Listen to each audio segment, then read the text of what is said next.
Assalamualaikum warahmatullahi wabarakatuh.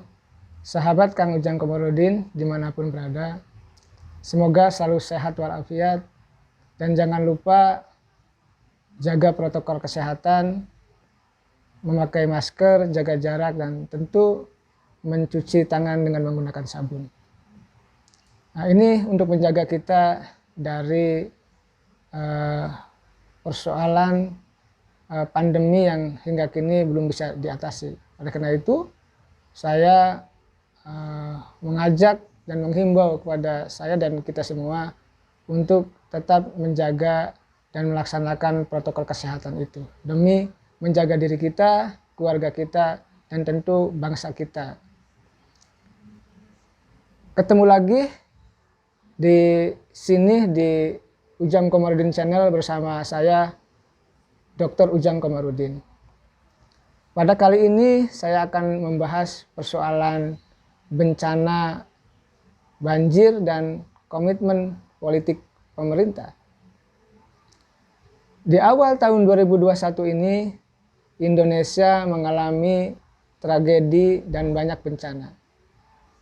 Jatuhnya pesawat Sriwijaya Air di Kepulauan Seribu itu menjadi titik awal kita mengalami duka yang mendalam atas semua korban yang meninggal dunia.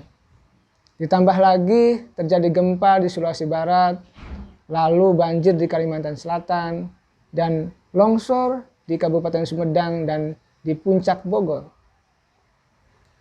Nah, bencana itu tidak bisa kita tolak, tidak bisa kita hindari, dan bisa terjadi dimanapun, kapanpun, dan kepada siapapun.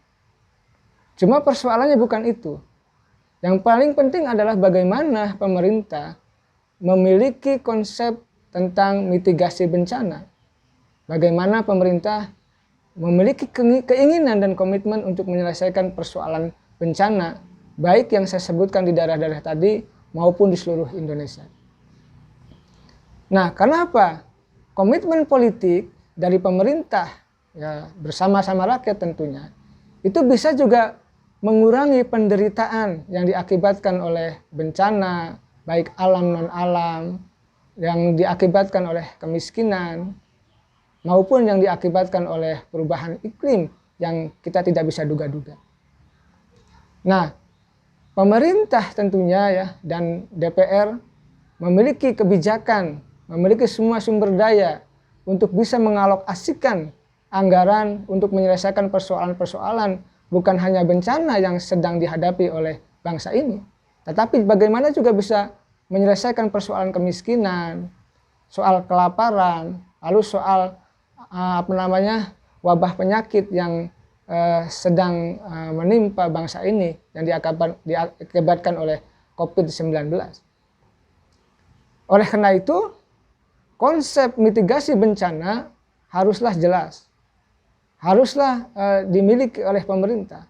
Agar apa? Agar kerawanan-kerawanan bencana yang terjadi di seluruh negeri ini dapat diantisipasi dengan baik.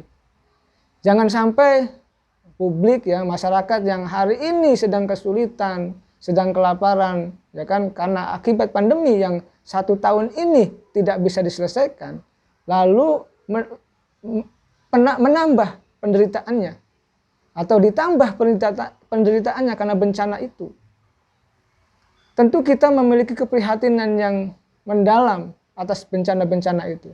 Tapi yang paling penting adalah komitmen politik dari pemerintah, dari lembaga legislatif untuk bisa menyelesaikan persoalan bencana alam maupun non-alam dan bencana sosial dan lain-lain secara baik dan benar. Tentunya juga dengan tepat. Agar misalkan bantuan yang ada tidak salah sasaran, lalu bantuan yang ada tidak dikorupsi, bantuan yang ada tidak memperkaya kelompok tertentu. Tapi bagaimana masyarakat Indonesia yang sedang terkena bencana itu betul-betul dibantu. Betul-betul pemerintah dan lembaga legislatif memiliki kepedulian yang tinggi untuk menyelesaikan persoalan bencana. Duka karena bencana memang itu merupakan duka yang mendalam yang bisa kita rasakan sebagai sesama anak bangsa. Tapi yang paling penting adalah bagaimana pemerintah memiliki grand design, bagaimana menyelesaikan persoalan bencana ini dengan baik, rapih gitu kan, terencana dan tentu tepat. Jika ini bisa dilakukan, tentu masyarakat akan mengapresiasi kerja-kerja yang dilakukan oleh pemerintah maupun lembaga legislatif. Kita berharap pemerintah dan lembaga legislatif memiliki komitmen yang tinggi dalam persoalan menyelesaikan bencana. Jangan sampai bencana ini jalan lalu terjadi, lalu masyarakat belum kering air mata, penderitaan itu masih terasakan, lalu terjadi bencana-bencana susulan yang kita tidak inginkan.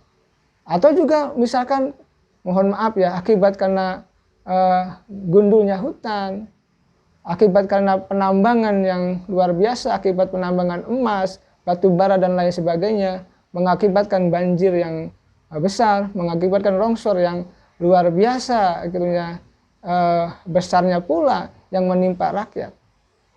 Tidak mungkin bencana ini datang dengan sendirinya.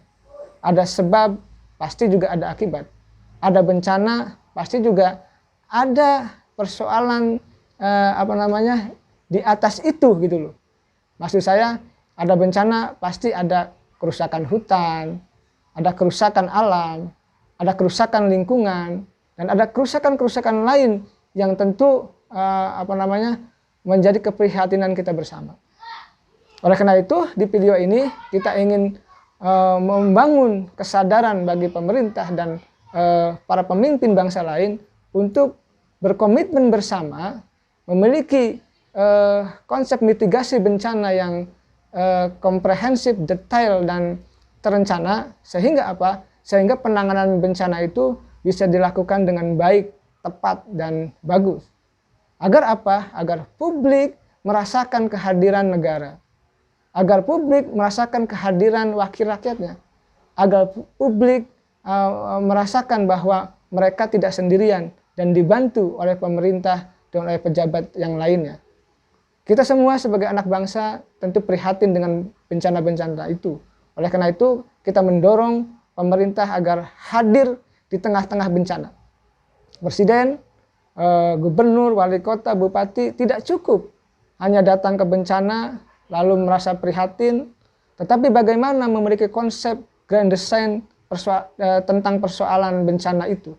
Bagaimana memiliki konsep mitigasi bencana yang bagus, yang bisa digunakan tepat bagi seluruh wilayah-wilayah yang rawan bencana di seluruh negeri ini.